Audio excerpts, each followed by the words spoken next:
Hi friends, ಇದು ಮಸ್ಮಗ ಚಾನೆಲ್ನ international bulletin ಸುತ್ತು ಜಗತ್ತು. ನಾನು ಅಮರ್ ಪ್ರಸಾದ್. ಅಮೆರಿಕ ಇರಾನ್ ನಡುವಿನ ಸಮುದ್ರ ಸಂಘರ್ಷ ಹಾಗೆ ಮುಂದುವರೆದಿದೆ. ಹಾರ್ಮುಜ್ ಜಲಸಂಧಿ ಇನ್ನು 6 ತಿಂಗಳು ಓಪನ್ ಆಗಲ್ಲ ಅಂತ ಅಮೆರಿಕ ಮಾಹಿತಿ ಕೊಟ್ಟಿದೆ. ಅಷ್ಟೇ ಅಲ್ಲ, ಅಮೆರಿಕದ ಬಳಿ ಈಗ ಇಂಪಾರ್ಟೆಂಟ್ ಆಯುಧಗಳ ಕೊರತೆ ಇದೆ ಅನ್ನೋ ವರದಿ ಲೀಕ್ ಆಗಿದೆ. ಈ ನಡುವೆ ಪಾಕಿಸ್ತಾನದ ಬಾರ್ಡರ್ನಲ್ಲಿ ಇರಾನ್ ಆಪರೇಷನ್ ಮಾಡಿದೆ. ಅತ್ತ ಯುದ್ಧದಿಂದ ಭಾರತಕ್ಕೆ ಯೂರಿಯಾ ಸಂಕಷ್ಟನೂ ಶುರುವಾಗಿದೆ. ಎಲ್ಲವನ್ನ ಕ್ವಿಕ್ ಆಗಿ ನೋಡ್ತಾ ಹೋಗೋಣ. ಮೊದಲಿಗೆ ಅಮೆರಿಕ ಇರಾನ್ ನಡುವೆ ಸದ್ಯಕ್ಕೆ ಏನಾಗಿದೆ ಅಂತ ನಿಮಗೆ ಮಾಹಿತಿ ಕೊಟ್ಟು ಮುಂದಕ್ಕೆ ಹೋಗೋಣ. ಸ್ನೇಹಿತರೆ, ಅಮೆರಿಕ ಇರಾನ್ ಸುತ್ತ ದಿಗ್ಬಂಧನ ಹಾಕಿರೋದು ನಿಮಗೆ ಗೊತ್ತು. ಇದಕ್ಕೆ ಪ್ರತಿಯಾಗಿ ಇರಾನ್ ಕೂಡ ಹಾರ್ಮುಜ್ ಜಲಸಂಧಿಯಲ್ಲಿ ಹಡಗುಗಳ ಮೇಲೆ ಫೈರಿಂಗ್ ಮಾಡ್ತಿದೆ. ಈ ನಡುವೆ ಅಮೆರಿಕ ಸೇನೆ ಹಿಂದೂ ಮಹಾಸಾಗರದಲ್ಲಿ ಕನಿಷ್ಠ 3 ಆಯಿಲ್ ಟ್ಯಾಂಕರ್ ಗಳನ್ನ ಇಂಟರ್ಸೆಪ್ಟ್ ಮಾಡಿದೆ. ಇವುಗಳನ್ನ ಇರಾನ್ ಕಡೆಗೆ ಹೋಗದಂತೆ ವಾಪಸ್ ಅಟ್ಟಿದೆ. ಇದರಲ್ಲಿ ಡೀಪ್ ಸಿ ಅನ್ನೋ ಸೂಪರ್ ಟ್ಯಾಂಕರ್ ಮಲೇಷ್ಯಾ ಕರಾವಳಿಯಿಂದ ಬರ್ತಾ ಇತ್ತು. ಸ್ವಲ್ಪ ತೈಲ ಇತ್ತು ಇದರಲ್ಲಿ. ಹಾಗೆ ಸೆವಿನ್ ಅನ್ನೋ ಹಡಗು ಕೂಡ ಮಲೇಷ್ಯಾದಿಂದ ಬರ್ತಾ ಇತ್ತು. ಇದರಲ್ಲಿ 1 ಮಿಲಿಯನ್ ಬ್ಯಾರಲ್ ತೈಲದ ಸಾಮರ್ಥ್ಯ ಇತ್ತು, ಕ್ಯಾರಿಂಗ್ ಕೆಪಾಸಿಟಿ ಅಂತ ಗೊತ್ತಾಗಿದೆ. ಇನ್ನು ಡೊರೇನಾ ಅನ್ನೋ ಇನ್ನೊಂದು ಟ್ಯಾಂಕರ್ ಅನ್ನು ಕೂಡ ಅಮೆರಿಕ ಸೀಸ್ ಮಾಡಿದೆ. ಇದು 2 ಮಿಲಿಯನ್ ಬ್ಯಾರಲ್ ಆಯಿಲ್ ತುಂಬಿಕೊಂಡು ಬರ್ತಾ ಇತ್ತು. 3 ದಿನಗಳ ಹಿಂದೆ ದಕ್ಷಿಣ ಭಾರತದ ಕರಾವಳಿಯಲ್ಲಿ ಕಾಣಿಸಿಕೊಂಡಿತ್ತು ಅಂತ ರಾಯ್ಟರ್ಸ್ ರಿಪೋರ್ಟ್ ಮಾಡಿದೆ. ಅಮೆರಿಕದ ಸೆಂಟ್ರಲ್ ಕಮಾಂಡ್ ಕೂಡ ಹೇಳಿಕೆ ಪ್ರಕಟಿಸಿದೆ. ಈ ಶಿಪ್ಗಳು ನಮ್ಮ ಬ್ಲಾಕೇಡ್ ಬ್ರೇಕ್ ಮಾಡೋಕೆ ಪ್ರಯತ್ನ ಪಡ್ತಾ ಇದ್ವು. ನಾವು ಅದನ್ನ ಯಾವುದೇ ಕಾರಣಕ್ಕೂ ಸಹಿಸಲ್ಲ. ಜಗತ್ತಿನ ಯಾವುದೇ ಮೂಲೆಯಲ್ಲಿ ಇರಾನ್ಗೆ ಸಪೋರ್ಟ್ ಮಾಡೋ ಹಡಗನ್ನ ನಾವು ಟಾರ್ಗೆಟ್ ಮಾಡ್ತೀವಿ ಅಂತ ಹೇಳಿದೆ. ಅಲ್ಲದೆ ಈ ಡೊರೇನಾ ಹಡಗನ್ನ ನಾವು ನಮ್ಮ ಡಿಸ್ಟ್ರಾಯ್ ಮೂಲಕ ಎಸ್ಕಾರ್ಟ್ ಮಾಡ್ಕೊಂಡು ಹೋಗ್ತಾ ಇದ್ದೀವಿ ಅಂತ ಅಮೆರಿಕನ್ ಸೇನೆ ಮಾಹಿತಿ ಕೊಟ್ಟಿದೆ. ಎಲ್ಲಿಗೆ ಹೋಗ್ತಿದ್ದಾರೆ, ಆ ಹಡಗಲ್ಲಿ ಎಷ್ಟು ಜನ ಇದ್ದಾರೆ ಅನ್ನೋ ಮಾಹಿತಿಯನ್ನ ಕೊಟ್ಟಿಲ್ಲ. ಇನ್ನು ಇರಾನ್ ಪಾರ್ಲಿಮೆಂಟ್ ಸ್ಪೀಕರ್ ಮೊಹಮ್ಮದ್ ಬಾಗೇರ್ ಘಾಲಿಬಾಫ್ ಮಾತನಾಡಿದ್ದಾರೆ. ಅಮೆರಿಕದ ನೇವಲ್ ಬ್ಲಾಕೇಡ್ ಜಾರಿ ಇರೋ ತನಕ ಹಾರ್ಮುಜ್ ಜಲಸಂಧಿಯನ್ನ ಪುನಃ ತೆರೆಯಕ್ ಆಗಲ್ಲ ಅಂತ ಹೇಳಿದ್ದಾರೆ. ಅಲ್ಲದೆ ಅಮೆರಿಕಗೆ ಸೇನೆ ಮೂಲಕ ಅವರು ಅನ್ಕೊಂಡಿರೋ ಗುರಿಯನ್ನ ತಲುಪಕ್ ಆಗಲ್ಲ, ಮುಂದೆ ಕೂಡ ಅದು ಸಾಧ್ಯ ಆಗಲ್ಲ. ನಿಮ್ ಹತ್ರ ಇರೋ ಆಪ್ಷನ್ ಒಂದೇ, ಇರಾನ್ ಜನರ ಹಕ್ಕುಗಳನ್ನ ರೆಕಗ್ನೈಸ್ ಮಾಡಬೇಕು ನೀವು ಅಂತ ಘಾಲಿಬಾಫ್ ಹೇಳಿದ್ದಾರೆ. ಈ ನಡುವೆ ಅಮೆರಿಕ ಜಗತ್ತಿಗೆ ಮತ್ತೊಂದು ಆಘಾತಕಾರಿ ಮಾಹಿತಿಯನ್ನ ಕೊಟ್ಟಿದೆ. ಹಾರ್ಮುಜ್ ಜಲಸಂಧಿಯಲ್ಲಿ ಇರಾನ್ ಇಟ್ಟಿರೋ ಜಲಸ್ಫೋಟಕಗಳನ್ನ ರಿಮೂವ್ ಮಾಡೋಕೆ ಕನಿಷ್ಠ 6 ತಿಂಗಳ ಟೈಮ್ ಬೇಕಾಗಬಹುದು ಅಂತ ಹೇಳಿದೆ. ಅಮೆರಿಕದ ರಕ್ಷಣಾ ಕಚೇರಿ ಪೆಂಟಗನ್ ಅಧಿಕಾರಿಗಳು ಅಮೆರಿಕದ ಸಂಸದರಿಗೆ ಈ ಮಾಹಿತಿ ಕೊಟ್ಟಿದ್ದಾರೆ. ಮಂಗಳವಾರ ಹೌಸ್ ಆರ್ಮ್ಡ್ ಸರ್ವಿಸಸ್ ಕಮಿಟಿಯಲ್ಲಿ ಒಂದು ಮೀಟಿಂಗ್ ಇತ್ತು. ಇದು ಅತ್ಯಂತ ಗೌಪ್ಯವಾದ ಬ್ರೀಫಿಂಗ್ ಆಗಿತ್ತು. ಇಲ್ಲಿ ಹಲವಾರು ವಿಚಾರಗಳ ಬಗ್ಗೆ ಚರ್ಚೆ ಆಯಿತು. ಈ ವೇಳೆ ಇರಾನ್ ಇಟ್ಟಿರೋ ಮೈನ್ಗಳನ್ನ ಸದ್ಯಕ್ಕೆ ಕ್ಲಿಯರ್ ಮಾಡೋಕೆ ಆಗಲ್ಲ, ಅರ್ಧ ವರ್ಷ ಬೇಕಾಗಬಹುದು ಅಂತ ಅಮೆರಿಕದ ಅಧಿಕಾರಿಗಳು ಹೇಳಿದ್ದಾರೆ. ಈ ವಿಷಯ ಕೇಳ್ತಿದ್ದ ಹಾಗೆ ಅಮೆರಿಕದ ಡೆಮೊಕ್ರಾಟಿಕ್ ಮತ್ತು ರಿಪಬ್ಲಿಕನ್ ಸಂಸದರು ಒಂದು ಕ್ಷಣ ಫ್ರಸ್ಟ್ರೇಟ್ ಆಗ್ಬಿಟ್ರು ಅಂತ ಮಾಹಿತಿ ಸಿಕ್ಕಿದೆ. 6 ತಿಂಗಳ ಟೈಮ್ ಬೇಕು ಅಂದ್ರೆ 6 ತಿಂಗಳ ಕಾಲ ಹಾರ್ಮುಜ್ ಜಲಸಂಧಿಯನ್ನ ಮುಚ್ಚೋದು ಅಂತ ಅರ್ಥ. ಹೀಗಾದ್ರೆ ಜಾಗತಿಕ ಇಂಧನ ಪೂರೈಕೆಯ ಗತಿ ಏನು ಅಂತ ಅಮೆರಿಕನ್ ಸಂಸದರು ಪ್ರಶ್ನೆ ಮಾಡಿದ್ದಾರೆ. ಆದರೆ ಪೆಂಟಗನ್ ಅಧಿಕಾರಿಗಳು ಅಲ್ಲಿರೋ ರಿಯಾಲಿಟಿಯನ್ನ ಬಿಚ್ಚಿಟ್ಟಿದ್ದಾರೆ.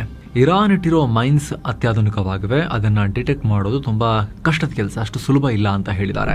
ಏನೋ ಸ್ನೇಹಿತರೆ, ಶಿರ್ಡಿ ಸಾಯಿಬಾಬಾ ಮತ್ತು 3 ಜ್ಯೋತಿರ್ಲಿಂಗಗಳ ದರ್ಶನ ಮಾಡುವ ಆಸಕ್ತಿ ನಿಮಗಿದ್ರೆ 7 ಸೈನ್ಸ್ ಟೂರಿಸಂನ ಎಲ್ಲವನ್ನ ಒಳಗೊಂಡ ಆಲ್ ಇನ್ಕ್ಲೂಸಿವ್ ಪ್ಯಾಕೇಜ್ ಇಲ್ಲಿದೆ. ಆಸಕ್ತರು ಕಾಲ್ ಮಾಡಿ ಬುಕ್ ಮಾಡ್ಕೊಂಡು ಹೋಗಿ ಬರ್ಬೋದು. ಹಿರಿಯ ನಾಗರಿಕರಿದ್ರೆ ಅವರಿಗೆ ಸ್ಪೆಷಲ್ ಕೇರ್ ಕೂಡ ಇರುತ್ತೆ. ಇನ್ನು ಅಮೆರಿಕದ ಪ್ರಮುಖ ಆಯುಧಗಳ ಸ್ಟಾಕ್ ಅರ್ಧದಷ್ಟು ಖಾಲಿಯಾಗಿದೆ. ಮುಂದೆ ದೊಡ್ಡ ಯುದ್ಧ ಬಂದ್ರೆ ಅಮೆರಿಕ ಕಷ್ಟಪಡಬೇಕಾಗತ್ತೆ ಅಂತ ಅಮೆರಿಕನ್ ಮೀಡಿಯಾಗಳು ರಿಪೋರ್ಟ್ ಮಾಡಿವೆ. ನಮ್ಮ ಹತ್ರ ಯಾವ ವೆಪನ್ಸ್ಗೂ ಕೊರತೆ ಇಲ್ಲ ಅಂತ ಅಮೆರಿಕನ್ ಅಧ್ಯಕ್ಷ ಟ್ರಂಪ್ ಹೇಳ್ತಿದ್ದಾರೆ.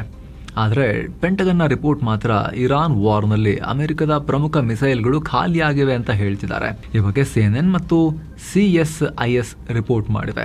ಇರಾನ್ ಜೊತೆಗಿನ 7 ವಾರಗಳ ಕದನದಲ್ಲಿ ಅಮೆರಿಕದ 45% ನಷ್ಟು ಪ್ರಿಸಿಷನ್ ಸ್ಟ್ರೈಕ್ ಮಿಸೈಲ್ಸ್ ಅನ್ನ ಯೂಸ್ ಮಾಡಿ ಆಗಿದೆ. ಖಾಲಿ ಅಂದ್ರೆ ಅಮೆರಿಕದಂತ ಪವರ್ಫುಲ್ ಕಂಟ್ರಿ, ಸೂಪರ್ ಪವರ್ಗಳು ಖಾಲಿ ಪಾತ್ರೆ ಪೂರ ತೊಳೆದಿಡ್ಕೊಂಡೇನು ಕೂರಲ್ಲ ಪಾತ್ರೆನ. 45% ನಷ್ಟು ಖಾಲಿಯಾಗಿದೆ ಪ್ರಿಸಿಷನ್ ಸ್ಟ್ರೈಕ್ ಮಿಸೈಲ್ಸ್ ಅಂತ ಹೇಳ್ತಿದ್ದಾರೆ. ಅಷ್ಟು ಮಾತ್ರ ಅಲ್ಲ, ಶತ್ರು ಮಿಸೈಲ್ ಬಂದಾಗ ಹೊಡೆಯಕ್ ಮಿಸೈಲ್ಗಳು ಬೇಕಲ್ಲ, ಇಂಟರ್ಸೆಪ್ಟರ್ಸ್, ಥಾಡ್ ಮತ್ತು ಪೇಟ್ರಿಯಟ್ ಏರ್ ಡಿಫೆನ್ಸ್ ಮಿಸೈಲ್ಗಳು, ಅವುಗಳ ಸ್ಟಾಕ್ 50% ಖಾಲಿಯಾಗಿದೆ. 30% ಟೊಮಹಾಕ್ ಮಿಸೈಲ್ಗಳು, 20% ಕೊದಿಕ ಲಾಂಗ್ ರೇಂಜ್ ಮಿಸೈಲ್ಗಳು, 20% SM-3 ಸ್ಟ್ಯಾಂಡರ್ಡ್ ಮಿಸೈಲ್ಸ್ ಮತ್ತು SM-6 ಮಿಸೈಲ್ಗಳನ್ನ ಅಮೆರಿಕ ಖಾಲಿ ಮಾಡಿಕೊಂಡಿದೆ ಅಂತ ಹೇಳಿ ರಿಪೋರ್ಟ್ ಹೇಳ್ತಾ ಇದೆ. ಅಷ್ಟೇ ಅಲ್ಲ, ಈಗ ಖಾಲಿ ಆಗಿರೋ ಮಿಸೈಲ್ಗಳನ್ನ ಮತ್ತೆ ರೆಡಿ ಮಾಡೋಕೆ ಅಮೆರಿಕಗೆ ಕನಿಷ್ಠ 4 ರಿಂದ 5 ವರ್ಷಗಳ ಟೈಮ್ ಬೇಕಾಗುತ್ತೆ. ಈ ವರ್ಷದ ಆರಂಭದಲ್ಲಿ ಮಿಸೈಲ್ ಪ್ರೊಡಕ್ಷನ್ ಜಾಸ್ತಿ ಮಾಡೋಕೆ ಪೆಂಟಗನ್ ಹೊಸ ಅಗ್ರಿಮೆಂಟ್ ಮಾಡ್ಕೊಂಡಿತ್ತು. ಆದ್ರೂ ಬಳಕೆಗೆ ತಕ್ಕಂತೆ ಪೂರೈಕೆ ಆಗ್ತಾ ಇಲ್ಲ. ಇನ್ನು 3 ರಿಂದ 5 ವರ್ಷ ಬೇಕಾಗುತ್ತೆ ಎಲ್ಲ ಸ್ಟಾಕ್ ಫುಲ್ ಮಾಡ್ಕೊಳ್ಳೋಕೆ. ಹಾಗಂತ ಇರಾನ್ ಜೊತೆ ಮತ್ತೆ ಯುದ್ಧ ಮಾಡಕ್ಕೆ ಬೇಕಾದಷ್ಟು ಅಮೆರಿಕ ಹತ್ರ ಇಲ್ಲ ಅಂತಲ್ಲ. ಇರಾನಿಗೆ ಹೊಡೆಯೋಕೆ ಬೇಕಾದಷ್ಟು ಬಾಂಬ್ ಮತ್ತು ಮಿಸೈಲ್ಗಳು ಇನ್ನೂ ಇದಾವ ಅವ್ರ ಹತ್ರ. ಬಟ್ ಅಮೆರಿಕ ಚೀನಾದಂತ ದೊಡ್ಡ ಶತ್ರುವನ್ನ ಇಟ್ಕೊಂಡಿರೋ ಟೈಮ್ನಲ್ಲಿ, ಪುಟಿನ್ರನ್ನ ಇಟ್ಕೊಂಡಿರೋ ಟೈಮ್ನಲ್ಲಿ ಇನ್ನೊಂದು ಕಡೆಗೆ ರಷ್ಯಾದವರು, ಹಾಗೆ ಜಗತ್ತಿನಾದ್ಯಂತ ನೈತಿಕ ಪೊಲೀಸ್ಗಿರಿ ಮಾಡ್ಕೊಂಡು ದಾದಾಗಿರಿ ಮಾಡ್ಕೊಂಡು ಓಡಾಡಬೇಕಲ್ಲ, ಅದಕ್ಕೆಲ್ಲ ಬೇಕಲ್ಲ ಶಸ್ತ್ರಾಸ್ತ್ರ. ಸೊ ಒಂದೇ ಕಡೆ ಎಲ್ಲ ಖಾಲಿ ಮಾಡೋಕ್ಕಾಗಲ್ಲ, ಅದು ಮ್ಯಾಟರ್ ಅಮೆರಿಕಾಗೆ. ಇನ್ನು ಅಮೆರಿಕದ ರಕ್ಷಣಾ ಇಲಾಖೆಯಲ್ಲಿ ಮಹತ್ವದ ಬೆಳವಣಿಗೆಯಾಗಿದೆ. ಅಮೆರಿಕದ ನೌಕಾಪಡೆ ಕಾರ್ಯದರ್ಶಿ ಜಾನ್ ಫೆಲನ್ ರನ್ನ ವಜಾಗೊಳಿಸಲಾಗಿದೆ. ರಕ್ಷಣಾ ಕಾರ್ಯದರ್ಶಿ ಪೀಟ್ ಹೆಕ್ಸೆತ್ ಈ ದಿಢೀರ್ ಕ್ರಮ ಕೈಗೊಂಡಿದ್ದಾರೆ. ಜಾನ್ ಫೆಲನ್ ವಜಾಕ್ಕೆ ನಿಖರ ಕಾರಣವನ್ನು ಅವರು ಸ್ಪಷ್ಟಪಡಿಸಿಲ್ಲ, ಆದರೆ ಪೆಂಟಗನ್ನ ಪ್ರಮುಖ ನಾಯಕರೊಂದಿಗೆ ಭಿನ್ನಾಭಿಪ್ರಾಯ ಇತ್ತು ಅಂತ ಹೇಳ್ತಿದ್ದಾರೆ, ಅದಕ್ಕೆ ತೆಗೆದುಹಾಕಿರಬಹುದು ಅಂತ. ಇದರಿಂದ ಟ್ರಂಪ್ 2ನೇ ಅವಧಿಯಲ್ಲಿ ತಲದಂಡ ಆಗಿರೋ 4ನೇ ಹೈ ಪ್ರೊಫೈಲ್ ವ್ಯಕ್ತಿಯಾಗಿದ್ದಾರೆ ಇವರೀಗ. ಅತ್ತ ಇರಾನ್ ಜೊತೆ ಯುದ್ಧ ಸಂಘರ್ಷ ನಡೀತಿರುವಾಗಲೇ ಅಮೆರಿಕದ ಗುಪ್ತ ಸೇನಾ ರಹಸ್ಯಗಳು ಲೀಕ್ ಆಗಿವೆ. ಅಮೆರಿಕದ ನ್ಯೂಕ್ಲಿಯರ್ ಮತ್ತು ಕೆಮಿಕಲ್ ಸೇಫ್ಟಿ ಮುಖ್ಯಸ್ಥ ಗುಪ್ತ ರಹಸ್ಯಗಳನ್ನ ಬಾಯ್ಬಿಟ್ಟಿದ್ದಾರೆ. ಅದಕ್ಕಾಗಿ ಆಂಡ್ರೂ ಹಗ್ ಅನ್ನೋ ಅಧಿಕಾರಿಯನ್ನ ಈಗ ರಜೆ ಮೇಲೆ ಕಳಿಸಲಾಗಿದೆ. ರೆಸ್ಟೋರೆಂಟ್ ಒಂದರಲ್ಲಿ ಅಪರಿಚಿತ ವ್ಯಕ್ತಿಯೊಂದಿಗೆ ಸೇನಾ ರಹಸ್ಯ ಮಾಹಿತಿ ಹಂಚಿಕೊಂಡಿದ್ರು ಅಂತ ಗೊತ್ತಾಗಿದೆ. ಈ ವಿಡಿಯೋವನ್ನ OMG ಸಂಸ್ಥೆಯ ಜೇಮ್ಸ್ ಓ ಕೀಫ್ ಅನ್ನೋ ಅಂಡರ್ ಕವರ್ ಜರ್ನಲಿಸ್ಟ್ ರೆಕಾರ್ಡ್ ಮಾಡಿ ರಿಲೀಸ್ ಮಾಡಿದ್ದಾರೆ. ವಿಡಿಯೋದಲ್ಲಿ ಹಗ್ ತನ್ನ ಕೆಲಸ ನ್ಯೂಕ್ಲಿಯರ್ ವೆಪನ್ಸ್ ಅನ್ನ ಸೇಫ್ ಆಗಿ ಇಡೋದು ಅಂತ ಹೇಳಿದ್ದಾರೆ. ಯಾವುದೇ ಸೈಕೋಗಳು ಈ ವೆಪನ್ಸ್ ಹತ್ರ ಸುಳಿಯದಂತೆ ನೋಡಿಕೊಳ್ಳೋದು ನನ್ನ ಕೆಲಸ ಅಂತ ಅಧಿಕಾರಿ ಬಾಯ್ಬಿಟ್ಟಿದ್ದಾರೆ. ಅಷ್ಟೇ ಅಲ್ಲ, ಇರಾನ್ನ ಹೊಸ ಸುಪ್ರೀಂ ಲೀಡರ್ ಮುಜ್ತಬಾ ಈಗಲೂ ಕೂಡ ಅಮೆರಿಕದ ಟಾರ್ಗೆಟ್ ಲಿಸ್ಟ್ ನಲ್ಲಿದ್ದಾರೆ. ಅವರು ಪಾಠ ಕಲ್ತಿಲ್ಲ ಅಂದ್ರೆ ಟಾರ್ಗೆಟ್ ಮಾಡ್ತೀವಿ ಅಂತ ಇರಾನ್ನ ಕೆರಳಿಸೋ ರೀತಿ ಹೇಳಿಕೆ ಕೊಟ್ಟಿದ್ದಾರೆ. ಇನ್ನು ಅಮೆರಿಕದ ಮಿಸೈಲ್ ಲಾಂಚ್ ಸಿಸ್ಟಮ್ ಬಗ್ಗೆ ಕೂಡ ಮಾಹಿತಿ ಕೊಟ್ಟಿದ್ದಾರೆ. ನಮ್ಮ ಹತ್ರ ಸ್ಪೇಸ್ ಸ್ಯಾಟಲೈಟ್ ಮತ್ತು ರೆಡಾರ್ಗಳಿವೆ. ಮಿಸೈಲ್ ಎಷ್ಟು ದೊಡ್ಡದಿದೆ, ಎಷ್ಟು ಸ್ಪೀಡ್ ಆಗಿ ಬರ್ತಿದೆ ಅಂತ ಅದರಿಂದ ಈಸಿಯಾಗಿ ನಾವು ಕಂಡು ಹಿಡಿತೀವಿ. ನಮಗೆ ಲಾಂಚ್ನ ಮೆಸೇಜ್ ಸಿಕ್ಕಾಗ ಮತ್ತು ಆ ಮೆಸೇಜ್ ಅಕ್ಯುರೇಟ್ ಇದೆ ಅಂತ ನಮಗೆ ಕನ್ಫರ್ಮೇಶನ್ ಸಿಕ್ಕಾಗ ನಾವು ಮಿಸೈಲ್ ಲಾಂಚ್ ಮಾಡಿ ಹೊಡೆದು ಹಾಕ್ತೀವಿ ಅಂತ ಹೇಳಿದ್ದಾರೆ. ಅಷ್ಟೇ ಅಲ್ಲ, ಈ ಮೆಸೇಜ್ ಅನ್ನ ಸಣ್ಣ ಹುಡುಗ ತಂದ್ಕೊಟ್ರು ಕೂಡ ಲಾಂಚ್ ಮಾಡ್ತೀವಿ ಅಂತ ಹೇಳಿದ್ದಾರೆ. ಇನ್ನು ಅಮೆರಿಕದ ಹತ್ತಿರ ಇರೋ ಕೆಮಿಕಲ್ ಆಯುಧಗಳ ಬಗ್ಗೆ ಕೂಡ ಮಾತನಾಡಿದ್ದಾರೆ. ಮೇರಿಲ್ಯಾಂಡ್ ನಲ್ಲಿ ಈಗಲೂ ಸರಿನ್ ಅನ್ನೋ ನರ್ವ್ ಏಜೆಂಟ್ ಅಂದ್ರೆ ಡೇಂಜರಸ್ ಕೆಮಿಕಲ್ ಇದೆ, ವಿಷಕಾರಿ. ಅದು ತಾಗಿದ್ರೆ ಲಂಗ್ಸ್, ತಲೆ ಯಾವುದು ಕೂಡ ಕೆಲಸ ಮಾಡಲ್ಲ, ಅಷ್ಟು ಅಪಾಯಕಾರಿ ಆಯುಧ ನಮ್ಮ ಹತ್ರ ಇದೆ ಅಂತ ಹೇಳಿದ್ದಾರೆ. ಇನ್ನು ಈ ವಿಡಿಯೋ ವೈರಲ್ ಆಗ್ತಿದ್ದ ಹಾಗೆ ಅಮೆರಿಕದ ಸೇನಾ ವಕ್ತಾರೆ ಸಿಂಥಿಯಾ ಸ್ಮಿತ್ ಈ ಬಗ್ಗೆ ತನಿಖೆ ನಡೆಸ್ತಾ ಇದ್ದೀವಿ ಅನ್ನೋ ಹೇಳಿಕೆ ಕೊಟ್ಟಿದ್ದಾರೆ. ಜೊತೆಗೆ ಆಂಡ್ರೂ ಹಗ್ ರನ್ನ ಪೆಂಟಗನ್ ನಿಂದ ಹೊರಗೆ ಹಾಕಲಾಗಿದೆ ಅನ್ನೋ ರಿಪೋರ್ಟ್ಸ್ ಕೂಡ ಬರ್ತಾ ಇದಾವೆ. ಇನ್ನು ಅಮೆರಿಕ ಅಧಿಕೃತವಾಗಿ ಯುಕ್ರೇನ್ನ ಡ್ರೋನ್ ಟೆಕ್ನಾಲಜಿಯನ್ನ ಬಳಸ್ತಾ ಇದೆ ಅಂತ ರಾಯ್ಟರ್ಸ್ ರಿಪೋರ್ಟ್ ಮಾಡಿದೆ. ಯುದ್ಧದ ವೇಳೆ ಸೌದಿ ಅರೇಬಿಯಾದಲ್ಲಿರೋ ಅಮೆರಿಕದ ಪ್ರಿನ್ಸ್ ಸುಲ್ತಾನ್ ಏರ್ ಬೇಸ್ ಮೇಲೆ ಇರಾನ್ ದೊಡ್ಡ ದಾಳಿ ಮಾಡಿತ್ತು. ಅದರಲ್ಲಿ ಅಮೆರಿಕದ ಏವ್ಯಾಕ್ಸ್ ರಿಫ್ಯೂಲಿಂಗ್ ಟ್ಯಾಂಕರ್ಸ್, ರೆಡಾರ್ ಡ್ಯಾಮೇಜ್ ಆಗಿದ್ವು, ನಾಶ ಆಗಿದ್ವು. ಹೀಗಾಗಿ ಅಮೆರಿಕ ಆ ಪ್ರಿನ್ಸ್ ಸುಲ್ತಾನ್ ಏರ್ ಬೇಸ್ ನಲ್ಲಿ ಯುಕ್ರೇನ್ನ ಸ್ಕೈ ಮ್ಯಾಪ್ ಅನ್ನೋ ಕಮಾಂಡ್ ಅಂಡ್ ಕಂಟ್ರೋಲ್ ಪ್ಲಾಟ್ಫಾರ್ಮ್ ನಿಯೋಜನೆ ಮಾಡಿದೆ. ಈಗ ಆಲ್ರೆಡಿ ಯುಕ್ರೇನ್ನ ಅಧಿಕಾರಿಗಳು ಅಮೆರಿಕನ್ ಯೋಧರಿಗೆ ಈ ಬಗ್ಗೆ ಟ್ರೈನಿಂಗ್ ಕೊಡ್ತಾ ಇದ್ದಾರಂತೆ. ಏನೋ ಅಮೆರಿಕ ಮತ್ತು ಇರಾನ್ ನಡುವಿನ 2ನೇ ಸುತ್ತಿನ ಮಾತುಕತೆ ಪಾಕಿಸ್ತಾನದಲ್ಲಿ ಆಗಬಹುದು ಅಂತ ನ್ಯೂಯಾರ್ಕ್ ಪೋಸ್ಟ್ ರಿಪೋರ್ಟ್ ಮಾಡಿದೆ. ಇರಾನ್ ಜೊತೆಗಿನ ಸಂಧಾನ ಪ್ರಯತ್ನಗಳು ಪಾಸಿಟಿವ್ ಆಗಿವೆ. ಮುಂದಿನ 36ರಿಂದ 72 ಗಂಟೆಗಳಲ್ಲಿ 2 ದೇಶಗಳು ಮತ್ತೆ ಮಾತುಕತೆಗೆ ಕೂರೋ ಸಾಧ್ಯತೆ ಇದೆ ಅಂತ ರಿಪೋರ್ಟ್ಸ್ ಹೇಳ್ತಾ ಇವೆ. ಆದರೆ ಅಫಿಷಿಯಲ್ ಆಗಿ ಯಾರೂ ಕ್ಲಿಯರ್ ಆಗಿ ಏನೋ ಹೇಳ್ತಾ ಇಲ್ಲ. ಆದರೆ ಇರಾನ್ ಜೊತೆ ಈಗ ಮಾಡ್ತಿರೋ ಮಾತುಕತೆ ಕೇವಲ ನ್ಯೂಕ್ಲಿಯರ್ ವಿಚಾರಕ್ಕೆ ಸೀಮಿತ ಅಂತ ವೈಟ್ ಹೌಸ್ ಹೇಳ್ತಾ ಇದೆ. ಈಗಿನ ಮಾತುಕತೆಯಲ್ಲಿ ಟ್ರಂಪ್ ಅವರ ರೆಡ್ ಲೈನ್ ತುಂಬಾ ಕ್ಲಿಯರ್ ಆಗಿವೆ. ಅಮೆರಿಕ ಅಥವಾ ನಮ್ಮ ಮಿತ್ರ ರಾಷ್ಟ್ರಗಳಿಗೆ ಬೆದರಿಕೆ ಹಾಕೋಕೆ ಇರಾನ್ಗೆ ಯಾವುದೇ ಕಾರಣಕ್ಕೂ ನಾವು ಬಿಡೋದಿಲ್ಲ. ಇರಾನ್ ಹತ್ರ ಇರೋ ಎನ್ರಿಚ್ಡ್ ಯುರೇನಿಯಂ ಅನ್ನ ನಮಗೆ ಒಪ್ಪಿಸಬೇಕು, ಇದಕ್ಕೆ ನಾವು ಮಾತುಕತೆ ಮಾಡ್ತಿರೋದು ಅಂತ White House press secretary Karoline Leavitt ಹೇಳಿದ್ದಾರೆ. ಜೊತೆಗೆ ಕದನ ವಿರಾಮದ ಪ್ರಪೋಸಲ್ ಕಳಿಸೋಕೆ ಇರಾನ್ಗೆ 3 ರಿಂದ 5 ದಿನದ ಡೆಡ್ ಲೈನ್ ಕೊಟ್ಟಿದ್ದೀವಿ ಅನ್ನೋ ಸುದ್ದಿಯನ್ನ ವೈಟ್ ಹೌಸ್ ತಳ್ಳಿ ಹಾಕಿದೆ. ಇನ್ನು ರಷ್ಯನ್ ಕ್ರೂಡ್ ಆಯಿಲ್ ಅನ್ನ ಖರೀದಿ ಮಾಡೋಕೆ ಏನು ಸ್ಯಾಂಕ್ಷನ್ ಇತ್ತಲ್ಲ, ಆ ಸ್ಯಾಂಕ್ಷನ್ ರಿಲೀಫ್ ಅನ್ನ ಅಮೆರಿಕ ಮತ್ತೆ 30 ದಿನಗಳ ಕಾಲ ಎಕ್ಸ್ಟೆಂಡ್ ಮಾಡಿದೆ. ಹಾರ್ಮುಜ್ ಬ್ಲಾಕ್ ಇರೋದ್ರಿಂದ ತೈಲ ಕೊರತೆ ಎದುರಿಸ್ತಿರೋ 10ಕ್ಕೂ ಅಧಿಕ ರಾಷ್ಟ್ರಗಳು ಸ್ಯಾಂಕ್ಷನ್ ರಿಲೀಫ್ಗೆ ಅಮೆರಿಕಗೆ ಒತ್ತಾಯ ಮಾಡ್ತಾ ಇದ್ವು. ಅಮೆರಿಕದ ಟ್ರೆಜರಿ ಸೆಕ್ರೆಟರಿ ಸ್ಕಾಟ್ ಬೆಸೆಂಟ್ ಮೊದಲೇ ರಿಲೀಫ್ ಎಲ್ಲ ಕೊಡೋಕ್ಕಾಗಲ್ಲ, ಎಕ್ಸ್ಟೆಂಡ್ ಮಾಡೋಕ್ಕಾಗಲ್ಲ ಅಂತ ಹೇಳಿದ್ರು. ಆದರೆ ಕಳೆದ ವಾರ ನಡೆದ IMF ಮತ್ತು ವರ್ಲ್ಡ್ ಬ್ಯಾಂಕ್ ಮೀಟಿಂಗ್ನಲ್ಲಿ ಬೇರೆ ರಾಷ್ಟ್ರಗಳು ಒತ್ತಾಯ ಮಾಡಿದ್ವಲ್ಲ, ಏನ್ರಿ ನಿಮ್ದು ಯುದ್ಧ ತೆಗಿರ್ರಿ, ರಷ್ಯನ್ ಆಯಿಲ್ ತಗೊಳಕಾದ್ರೂ ಬಿಡ್ರಿ ಅಂತ ಅಮೆರಿಕಗೆ ಪ್ರೆಷರ್ ಹಾಕಿದ್ರಲ್ಲ. ಹಾಗಾಗಿ ಫೈನಲಿ ಈಗ ಬಗ್ಗಿದ್ದಾರೆ ಅಮೆರಿಕನ್ಸ್ ಈ ವಿಚಾರದಲ್ಲಿ.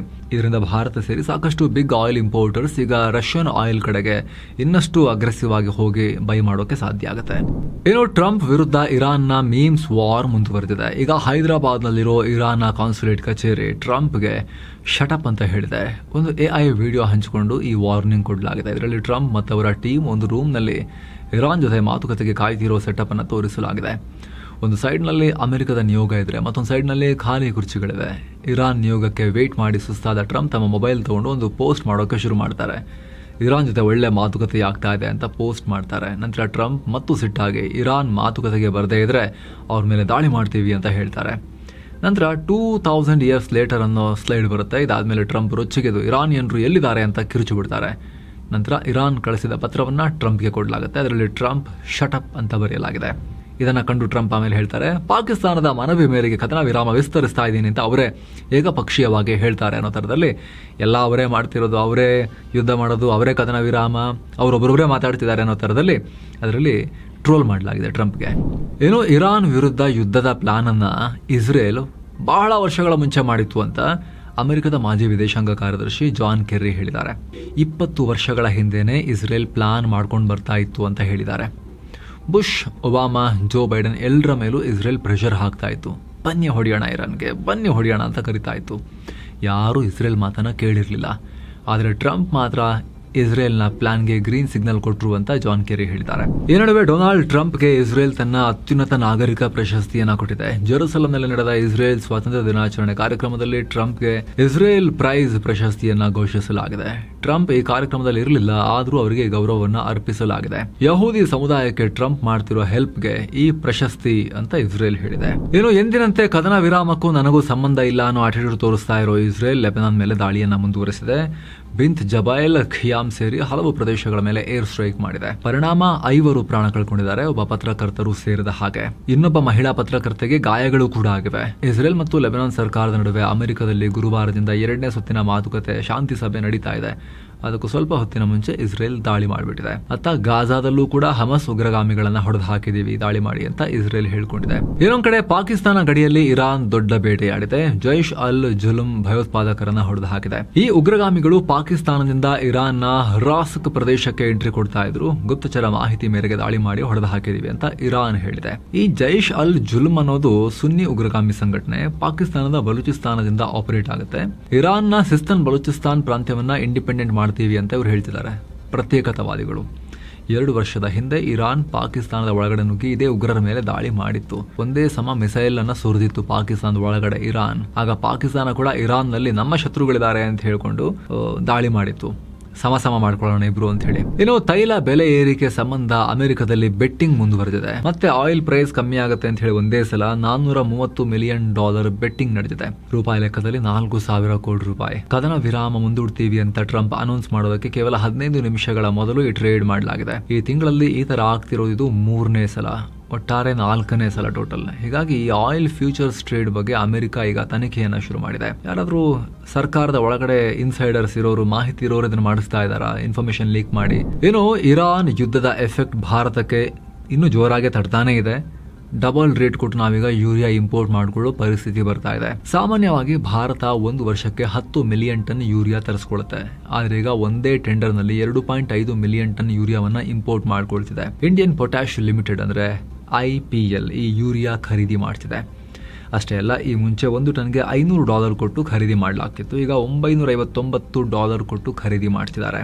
ಈಗ ಆಲ್ರೆಡಿ ವಾರ್ ಇಂದ ಯೂರಿಯಾ ರೇಟ್ ಜಾಸ್ತಿ ಆಗಿದೆ, ಇನ್ನಷ್ಟು ಜಾಸ್ತಿ ಆಗಬಹುದು ಅನ್ನೋ ಭೀತಿ ಇದೆ.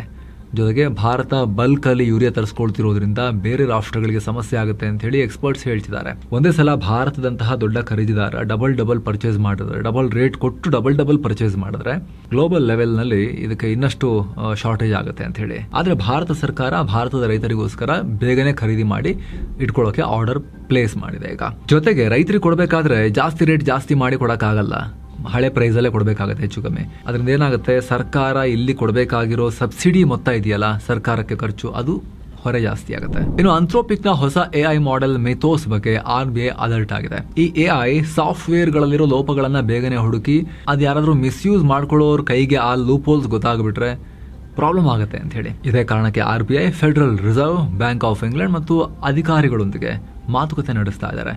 ಅಗತ್ಯ ಬಿದ್ರೆ ಅಂಥ್ರೋಪಿಕ್ ಜೊತೆ ಡೈರೆಕ್ಟ್ ಆಗಿ ಮಾತುಕತೆ ನಡೆಸೋ ಸಾಧ್ಯತೆ ಕೂಡ ಇದೆ. ಮತ್ತೊಂದ್ ಕಡೆ ಈ ಮಿಥೋಸ್ ಪಬ್ಲಿಕ್ ಆಗಿ ರಿಲೀಸ್ ಆಗೋಕ್ಕೂ ಮುನ್ನವೇ ನಮ್ಮ NPCI ಅಂದ್ರೆ UPI ನಡೆಸ್ತಾರಲ್ಲ ಅವರು, NPCI ನವರು ಮತ್ತು ಬ್ಯಾಂಕ್ಗಳು ಇದರ ಅರ್ಲಿ ಆಕ್ಸೆಸ್ ತಗೊಳ್ಳೋಕ್ಕೂ ಮುಂದಾಗಿದ್ದಾರೆ.